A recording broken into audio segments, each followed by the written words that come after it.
Let's go to Stephen, listening in Minnesota. Hello, Stephen. Welcome. I've got some friends and family members close to me who, in the midst of social distancing, think that, an act of an act of disobedience might be warranted in this case.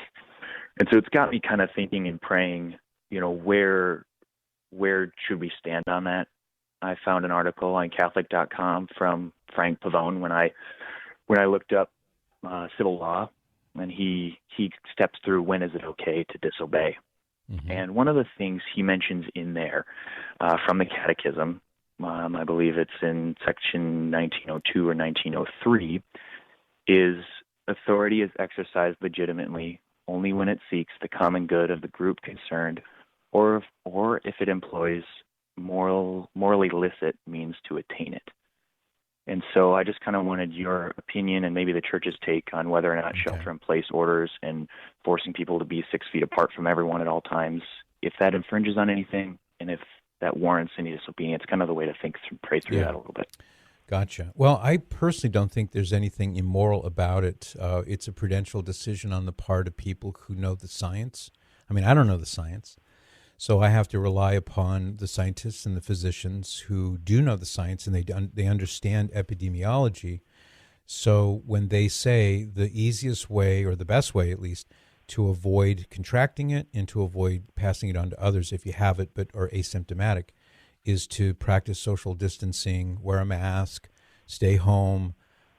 I don't see anything immoral about that whatsoever. It seems to me to be a prudent, not infallible, but a prudent way of trying to deal with the situation based upon everything that we know. Now, I will add to that this is the kind of situation in which unscrupulous people can try to take advantage of this and go beyond what would be appropriate in terms of limiting people's behavior and their freedom.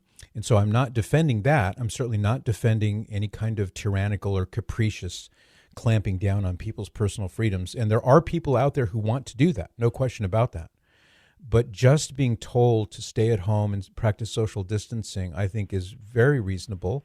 It's unpleasant, and I would rather not have to do it, but I'd rather live, and I'd rather not infect somebody who might die if I'm asymptomatic. I don't think I have it, but who knows? So I'm trying to find that balance, that the golden mean, as St. Thomas Aquinas talks about it, where you're in the middle between excess and defect. You're not going too far in one direction or in the other. At this point, at least, I don't think there's anything unreasonable and certainly nothing immoral, in my view, about the doctors and scientists telling us to stay home. I think it's good advice. Okay. Do you think it sets a precedent as far as church and state and the concern that, if the state all of a sudden now has the ability to shut down our churches, that's something we're fearful about in the future? Sure, but remember that the state always has, at least in terms of the what's the word I'm looking for? It has the potential to do that all the time. So it's not as though suddenly now the state has the ability to do that. It's always had that ability, but it never used to do that. So the danger, of course, is that if we move in the direction of tyranny and oppression and totalitarianism, and there are a lot of people in certain wings of the government who would very much like to move in that direction to control people, then it could get out of hand and it could become a real problem. At the moment, I don't believe it is. But the possibility of this metastasizing into something far worse is certainly present.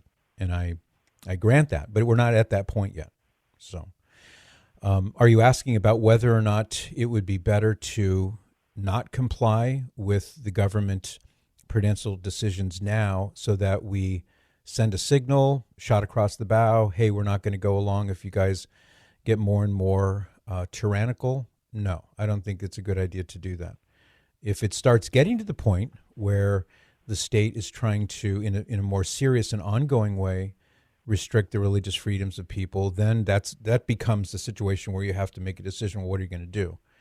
And I hope we don't get to that point. But right now, I don't think we're at that point. Fair enough. I appreciate that thought process. You're welcome, Stephen. I'm trying to think it through just like you. I mean, we're all in the same boat. We're all trying to sort through it. We've never been through this before, so it's all new territory. But My thinking, Stephen, is that if we can apply certain general principles as our guiding principles, then we can navigate kind of, if you know where the North Star is, you can navigate. You can get to where you need to go. And we have certain principles that we can fall back on to say, all right, how does this shape the way we approach a given topic?